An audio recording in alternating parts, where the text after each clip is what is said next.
But let's talk about when it comes to a study in contrast that seems to be taking place or is visible between the NDA and the India bloc. Now, on one day, but this is not just the first time, as we take a look at three of the allies of the Congress party that seemingly have alienated or has sidelined the party in the national capital.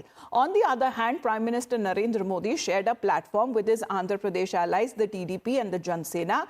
In the north, the ties between the allies that were going downhill as one after the other, that parties broke ranks with the own ally partner to rally behind Arvind Kejriwal for the upcoming assembly elections in Delhi and to trash the prospects of the biggest opposition party, which is the Congress.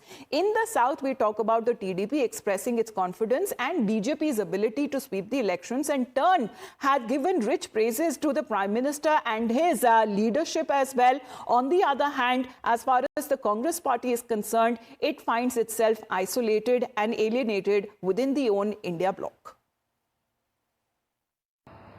Chandrababu ने अपने भाषण में सारे sixer लगा दिए हैं।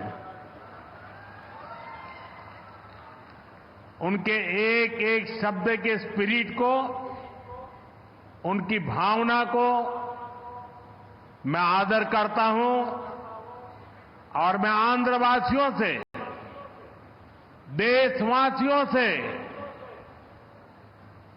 विश्वास दिलाता हूं कि जो भावना आज चंद्रबाबू प्रकट कर रहे थे, हम सब मिलकर के उन लक्ष्यों को अवश्य पार करेंगे। రేపు ఢిల్లీ వస్తా ఉంది, రాసి పెట్టుకోండి, గెలవబోయేది NDA.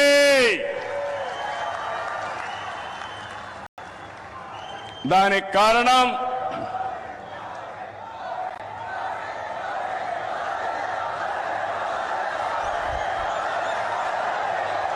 good. Now, the scenes in the national capital were completely different. With Rahul Gandhi not in the picture, one after the other, the ally seems to be shunning the Congress and forming their separate axes.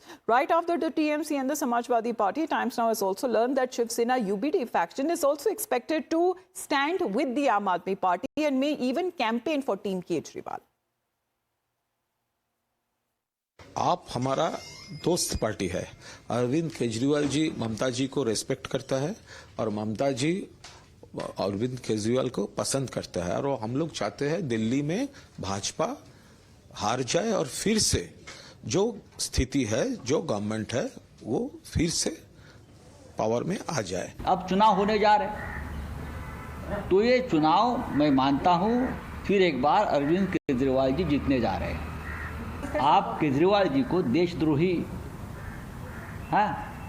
International साबित करने के लिए अपनी ताकत लगा रहे हो, कांग्रेस ने ये नहीं करना चाहिए। तो पहले से तय था इंडिया अलायंस जो है वो लोकसभा के लिए, और बिहार में जहां तक बात की जाए, हम लोग तो शुरू से साथ थे। यहाँ पे सरकार दिल्ली में केजरीवाल जी की बनने वाली, और माननीय अखिलेश जी ने शुरू से, हम समाजवादी लोगों ने एक ये फैसला लिया हुआ है कि जिन राज्यों में जिस पार्टी की सबसे बड़ी शक्ति है जो बीजेपी आरएसएस को हराने का काम कर सकती है, अगर वेस्ट बंगाल में ममता दीदी इसके नेतृत्व कर रही हैं तो समाजवादी पार्टी उनके साथ, कहीं पे कांग्रेस है तो हम उनके साथ हैं।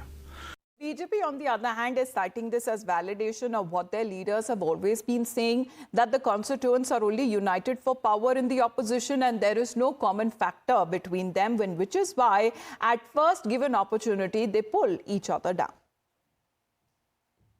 देखिए, ऐसा है ना कि कांग्रेस को तो सब कोई छील रहा है, चाहे समाजवादी पार्टी हो, ममता दीदी हो, उद्धव ठाकरे हो,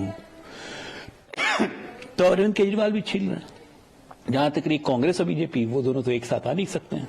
हम नदी के दो अलग अलग हिस्से हैं जो कभी मिल नहीं सकते हैं।